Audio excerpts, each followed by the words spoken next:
your son has a severe case of autism. This is a lifelong condition. This is a hopeless condition.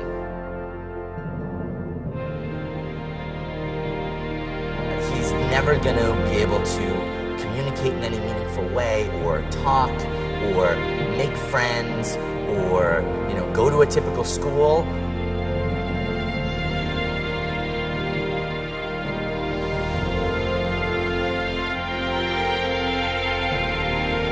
I never want to look at my child and think or see terrible. I'm going to think hope.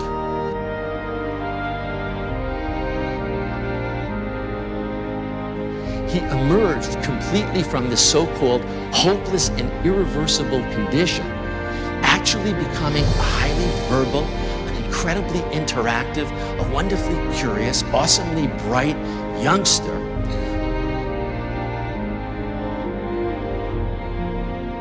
I'm pleased to welcome Ron K. Kaufman. Hello. Good evening. It's really nice to see you guys. I'm excited to talk about what we're going to talk about this evening because, I get the chance to speak at a lot of different conferences, and there's a lot of incredibly educated and knowledgeable people who do presentations. But what often happens is there's a lot of theory discussed, and then I still have parents coming up to me and saying, okay, that was really interesting to hear. Now, how do I get my child to speak? Or, that was really interesting to hear, but now, what do I do when my child's screaming and biting?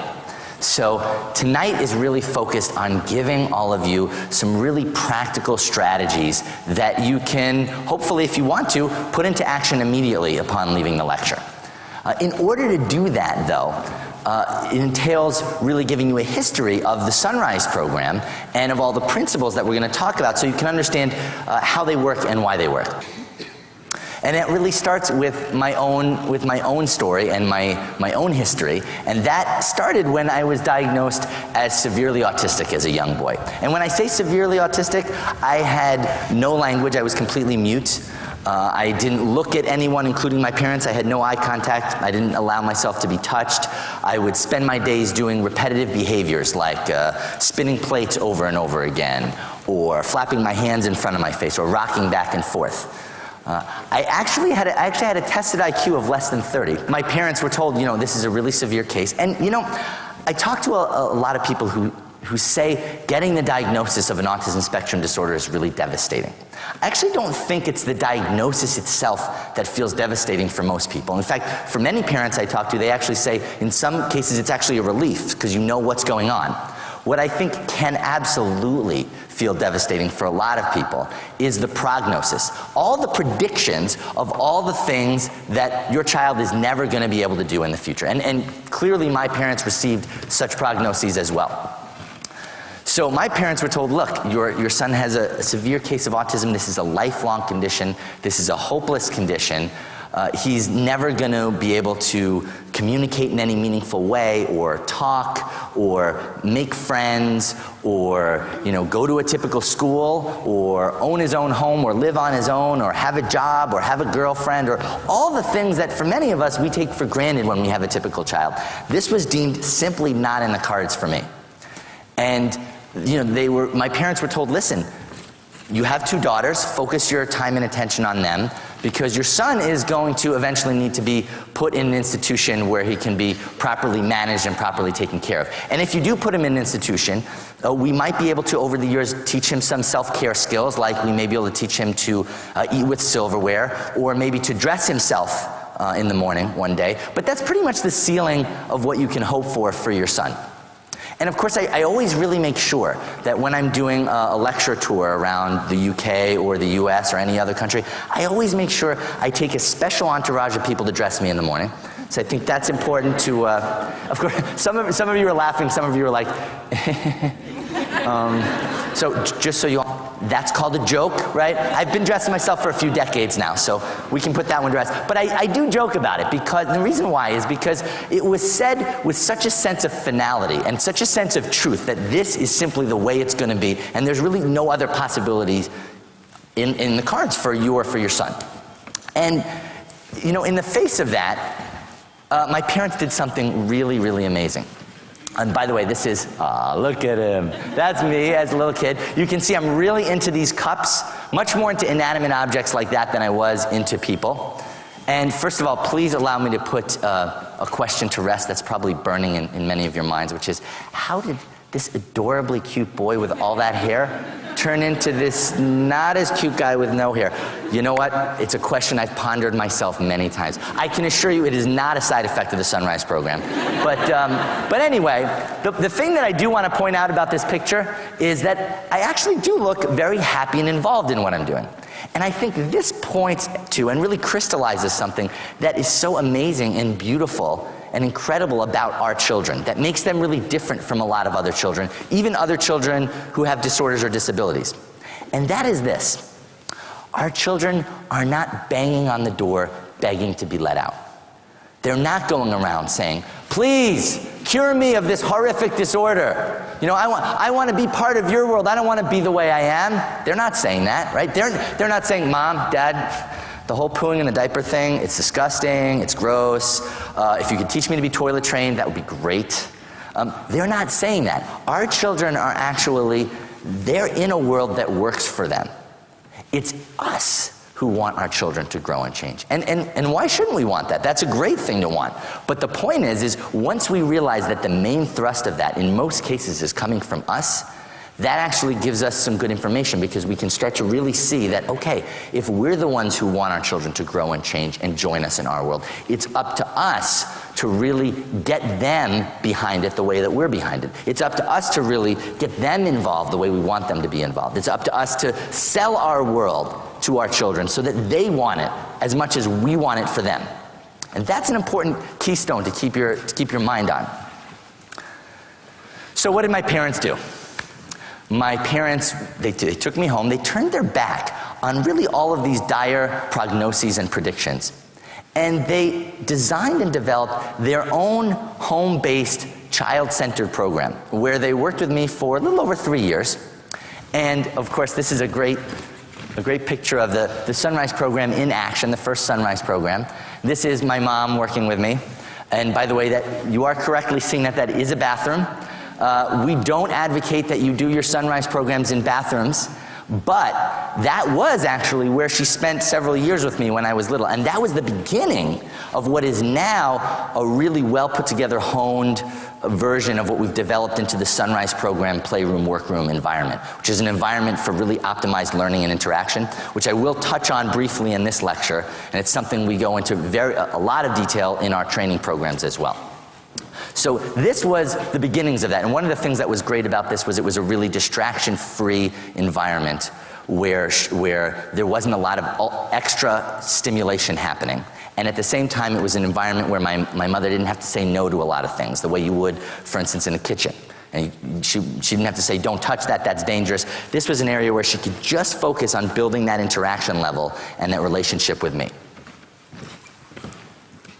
So after a little over 3 years of this, I recovered completely from my autism without any trace of my former condition. I went on to just live a regular life as a regular guy. I went to typical school. I had typical friends who didn't know about my history unless I told them. I went on to graduate from Brown University with a degree in biomedical ethics. And all of these things, which again were deemed not in the cards for me, were now things that became part of my life, and only because my parents decided to do what they did. And they did something really different than the conventional wisdom and what they were really told to do. And I'm going to try and really give to you all of the tools that my parents used that made my whole life possible, and that since then, over the decades, we've now used with thousands of other children to help them progress far beyond their prognoses as well. And ultimately, after graduating, I directed an educational center for typical school-age children for a while.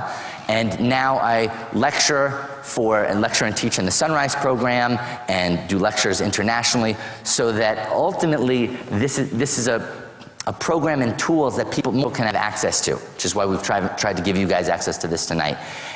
One of the things that I think is really missing in today's world, especially in trying to help people with autism, is and this is true in the US too, but it's more true even in the UK, is that there's just not enough options presented to people. So I talk to a lot of parents who say, this really makes sense, this sounds logical, this has really helped my child, but I wish I had known about it earlier. And that's the kind of thing where it's not like everybody should be told, you must do the Sunrise program, but everybody should be given, hey, these are 5 or 6 options that you can do, and explain that instead of shuttled into one tunnel, oftentimes a very hopeless tunnel where you're told there's just not a lot that's available for your child.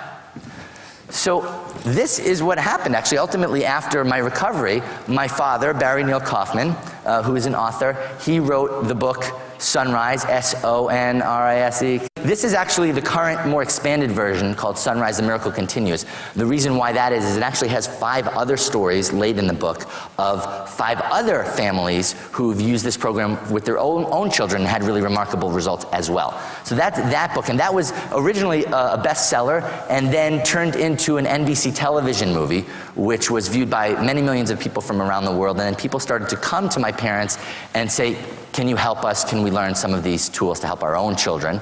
And so in 1983, my parents founded what is now known as the Autism Treatment Center of America, which is a part of a nonprofit charitable organization in Sheffield, Massachusetts, as you can see.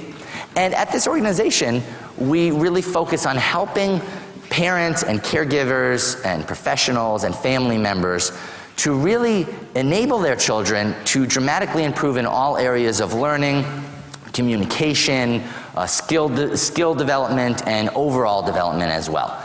And we help parents and professionals to really implement and maintain their own Sunrise programs, either at home or sometimes in a school environment as well. Probably what is most relevant to most of you who are sitting here is something called the Sunrise Program Startup. The Sunrise Program Startup is a week-long training program that's really designed to give you everything that you need to start up and begin this program. Now let's jump directly into the principles. In order to understand how the principles all fit together, it's important to get this key piece of the Sunrise program, because it's based upon this idea that the children show us the way in, and then we show them the way out.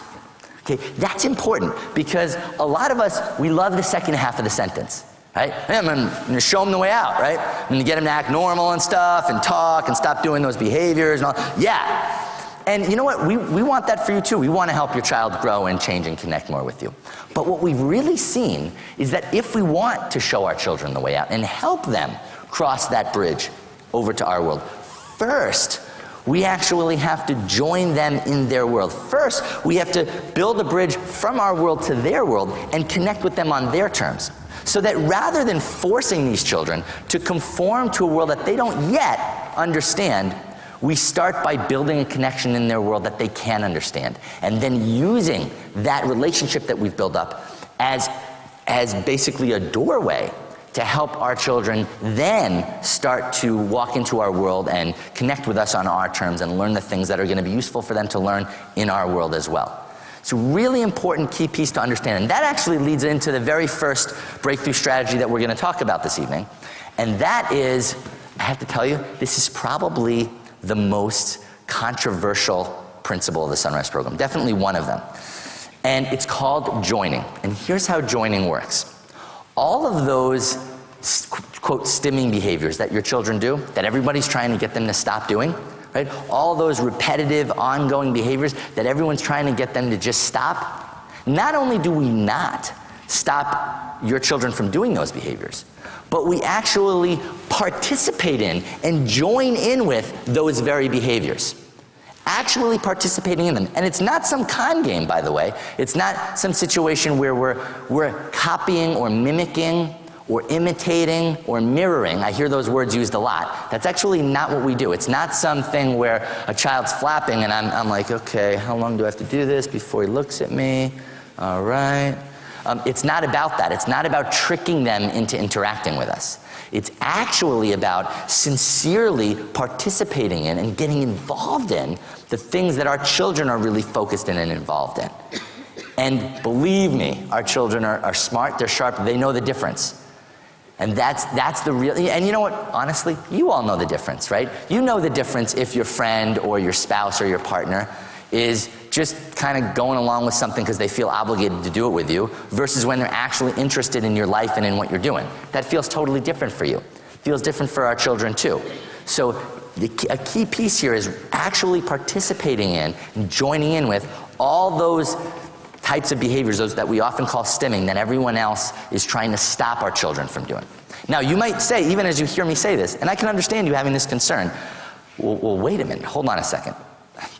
That sounds like the worst possible thing you could do. First of all, aren't you going to reinforce the very behaviors you're trying to change? I would think that this would be the very last thing that you would want to do. And you know what? People said the very same thing to my parents when they were working with me, right? They actually said to them, if he's spinning plates, you got to stop him from doing that. You got to take the plate away. You got to redirect him into something else.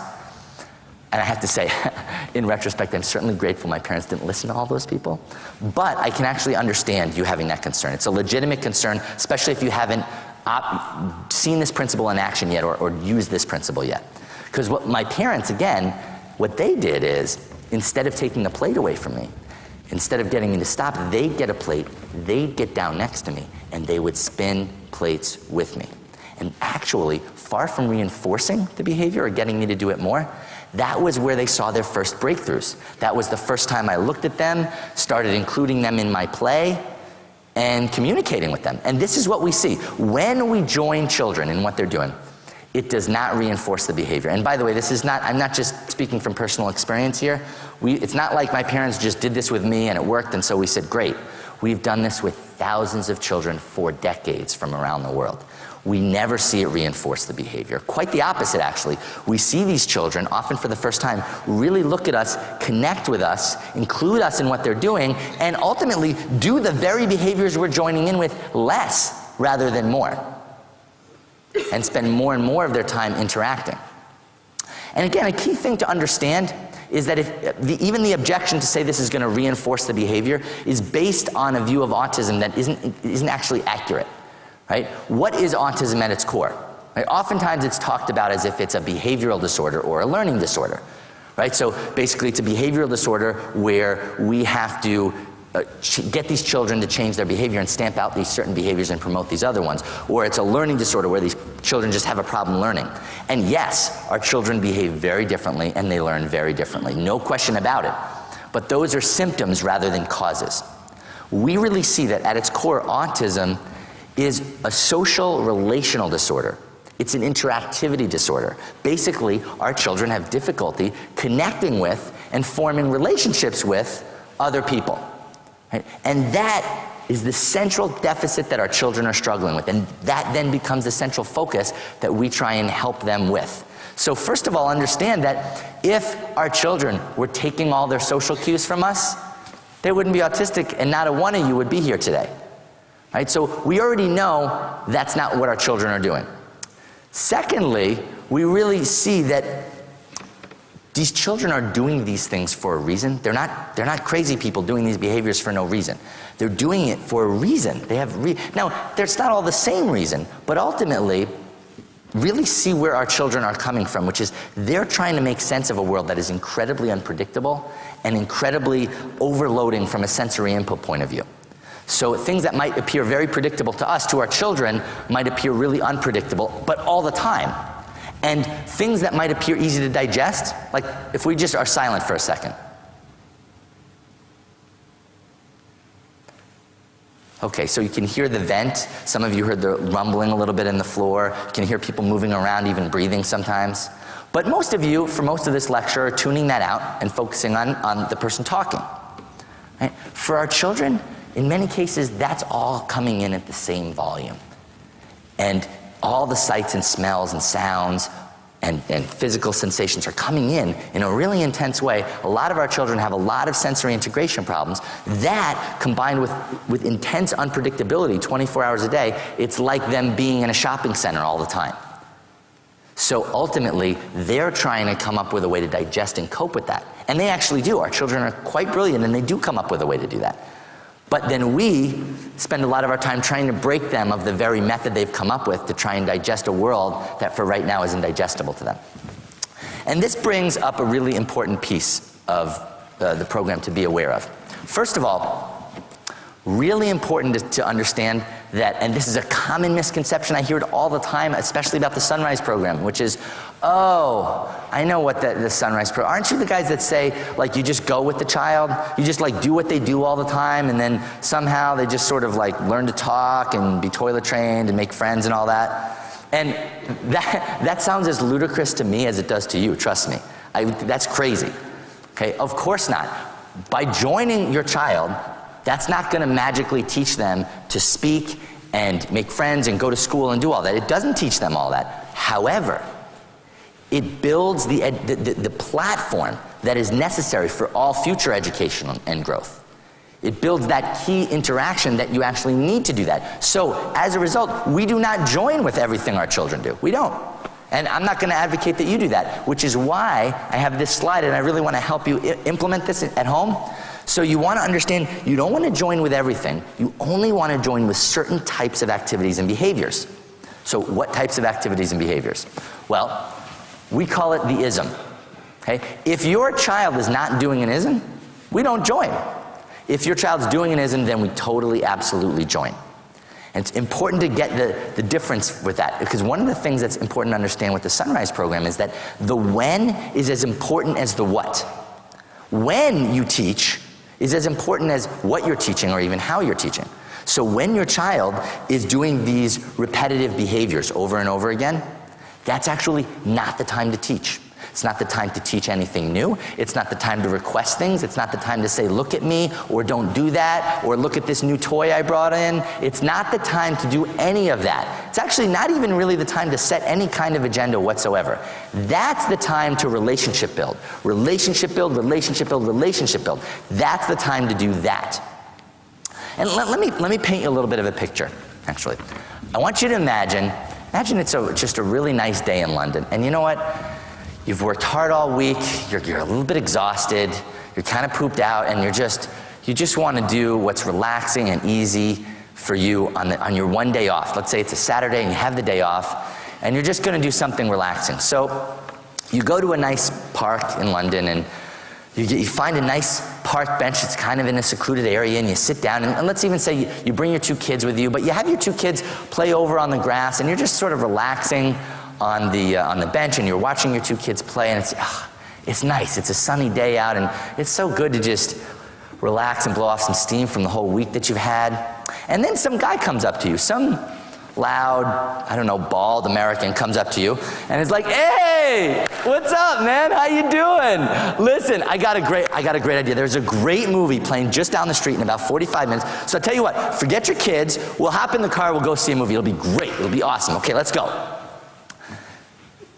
And you're like, listen, no, thank you. First of all, I don't even really know you that well. Secondly, you know what? If I wanted to spend my free days going to a movie, that's what I'd be doing right now. But I'm not into movies. So thanks for the offer. I'm just going to hang out here and relax and watch my kids. And I look at you, I'm thinking, what's your problem? I just told you what I wanted from you. Why didn't you listen to me? I explained to you really clearly, I thought, that I wanted you to come to the movies. I'm not really sure why you didn't. You know what? Maybe I just didn't get your attention enough. So I get down here. Hey, listen to me. Look at me. There's a movie. Look at me. There's a, no laughing. Look, there's a movie in about 15 minutes now. Let's go. So, look, not your kids. Look at me. There's a movie in 15 minutes. Let's go. Come on, let's go. Let's get in the car. And now you've had a bit of enough of this. So you sort of stand up and you say, listen, back off, okay? I don't want to go to the movies with you. Just leave me alone. I just want to watch my kids. And then I realize what the problem is. You know what? I'm so sorry. I didn't even realize this earlier. The problem is your kids. See, if I get them out of the way, then you'll pay attention to me. So I grab them by the hair and I start pulling them away, thinking, oh, cool, now you'll go to the movies with me. Unfortunately, not going to happen that way, right? In fact, next Saturday, if you're on the bench and you see me coming, you're going to stand up and grab your kids and run in the opposite direction. Now, the important thing to realize is this is not because I'm some mean person trying to be mean to you and inflict pain on you and make your life difficult. Actually, my intentions are really sincere and really nice. I just want you to have fun with me and go watch a movie doing something that is really important to me. I'm not trying to make your life miserable. I have really good intentions. But you know what? It doesn't matter that I have good intentions. It doesn't matter that I'm trying to be nice. It matters to me. It doesn't really matter to you, though, because according to your experience of this whole interaction, number one, I'm really in your face. Number two, though, and more importantly, I am conveying this message to you over and over again. Hey, no, stop doing what you want. Do what I want. No, I know you want to do that. It's not what's important. Stop doing what you want and do what I want. Right? Let's take a moment, right, and slip behind our children's eyes and experience what this might be like for them. Right? So our children, they're in this world where it's just boom, boom, boom, one unpredictable thing after another. It's craziness. It's happening. Plus, at the same time, you have sensory overload. You have all these sights and sounds that you can't properly regulate, and they're coming in, but you finally find a way to actually cope with this and to deal with this and to digest this. You finally find a way to deal with this. And you do it, and you come up with an ism, and it's some repetitive activity, and it finally, you're able to tune out everything that's coming up towards you and overloading you. You're able to tune out all of that and really get to a place that feels better for you. And yes, finally you do it. And as soon as you finally figure that out, everyone around you who loves you and who cares about you descends upon you and says, stop doing that, stop doing that, stop doing what you want, do what I want. Stop doing what you want, do what I want. Imagine what that experience must be like. And one of the things that I actually talk about oftentimes with parents and professionals who are doing the Sunrise program is if you're going to effectively do the Sunrise program, you have to learn to really be a great salesperson. But you're not selling anything that costs money. You're selling human interaction. You're selling looking in your eyes. You're selling making friends, taking turns at games. Right? You're selling all that, and you got a really finicky customer over here, which is your child. And they're pretty happy with the product they got already. So it better be a great sell. Now, would this be a great sell? Would this be a great sell? Hey, listen, I got this great thing. It's called being part of our world. It's totally awesome. And listen, here's the best part of it. When you join us in our world, you get to stop doing all the stuff you love and do all the stuff you hate. Isn't that cool? No? It's not what you want? Okay, nobody's buying that. Certainly not our children. Right? They're not buying that product. Right? So we've got to come at it from a totally different point of view. So, imagine this. Let me come back to the analogy for a moment. Imagine you're the same person, you're sitting on the park bench, you're relaxing, you're watching your two kids, and I walk over with my two kids, and I sit next to you on the bench, and I let my kids go play over there, and I'm watching my kids for a bit, and I just hang out next to you for a few hours, and you know what? I don't even say anything. A couple hours goes by, it's time for me to leave, I get up and leave.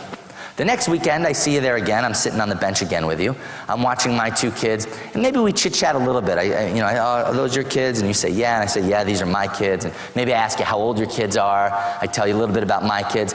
This happens a little bit more and more. Every weekend, we sit on the bench next to each other. We watch our kids. We chit-chat a little more. I ask you a lot of questions about your kids and what you like to do. This goes on for a while. After 3, 4, 5 weeks go by, and I'm sitting next to you one day. We're sitting on this bench, we're watching our kids, and I go, hey, you know what? I was actually just thinking, my kids are really into movies. I'm not even sure why, but they're really into going to the movies. How about next weekend, we get your kids